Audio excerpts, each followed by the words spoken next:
aujourd'hui on se retrouve pour une nouvelle vidéo. Et aujourd'hui on va parler de Platon. Donc dans un premier temps nous allons voir sa biographie. On enchaînera ensuite par ses livres. Et puis on finira par voir sa philosophie en parlant notamment des idées platoniciennes. Platon naît à Athènes au 5e siècle dans une famille d'aristocrates. Son surnom, Platon, ça vient du mot platus qui veut dire large et c'est en référence en fait à ses épaules larges.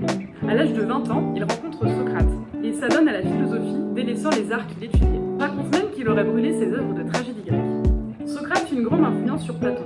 Il fut son maître pendant moins de 10 ans et fut un élément essentiel dans sa manière de philosopher.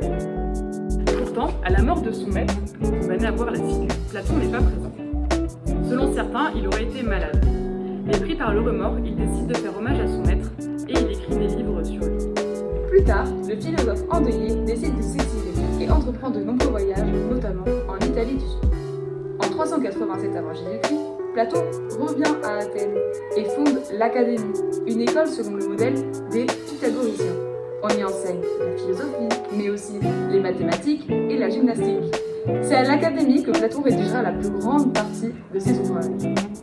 Après d'autres voyages, il restera définitivement à Athènes, où il se consacrera pleinement à la philosophie et où il finira ses jours à l'âge de 90 ans.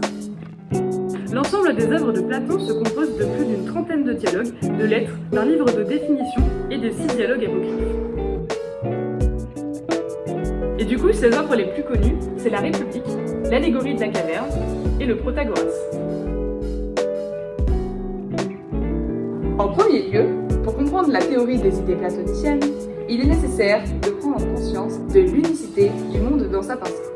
Il n'y a pas deux mondes, celui intelligible et celui sensible, autrement dit celui des dieux et celui des hommes, comme le pensent la plupart des philosophes.